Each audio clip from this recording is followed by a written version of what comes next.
সুপ্রভাত বন্ধুরা, আশা করি সকলেই ভালো আছো। দেখো সবজিগুলো সব কেটে ধুয়ে নিচ্ছি। আলু ভাজা, টমেটোর চাটনি, ঢ্যাঁড়সের পোস্ত করব, আর করব সজনে ডাঁটা আলুর পোস্ত।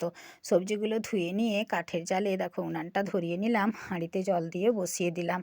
আর এগুলো হচ্ছে কালকের ভাত।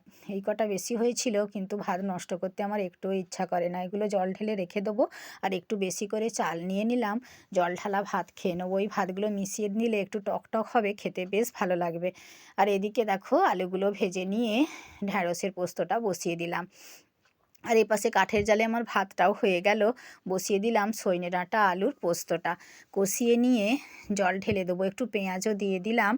তো সবজিটায় জল ঢেলে দিয়ে বেটে নেবো পোস্ত বাটনাটা। একসঙ্গে কাঠের উনান আবার গ্যাসে রান্না করলে একটু ছোটাছুটি করতে হয় ঠিকই, কিন্তু কি বলতো, স্কুল থেকে এসে রান্না করলে মানে দুটো একসঙ্গে করে নিলে একটু তাড়াতাড়িও হয়ে যায় রান্নাটা। এদিকে গ্যাসের জালে আমি গ্যাসে আমি হচ্ছে টমেটোটা কষিয়ে নিলাম, আর এদিকে দেখো কাঠের জালে পোস্ত বাটনাটাও দিয়ে দিয়েছি, হয়ে গেল তরকারি। এবারে একে একে মাছগুলো আমি ভেজে নিচ্ছি। প্রায় কেজি খানেকের মতো ছিল এই রূপচাঁদ মাছটা। আর গরম গরম মাছ ভাজা খেতেও বেশ ভালো লাগে। আমার হাজব্যান্ডকেও দিয়ে দিলাম মাছ ভাজা। আর দেখো এবারে মাছের ঝালটা করে নিলাম, আর ততক্ষণে গ্যাসে চাটনিটাও হয়ে গেছে। আজকের মতো রান্না আমার কমপ্লিট।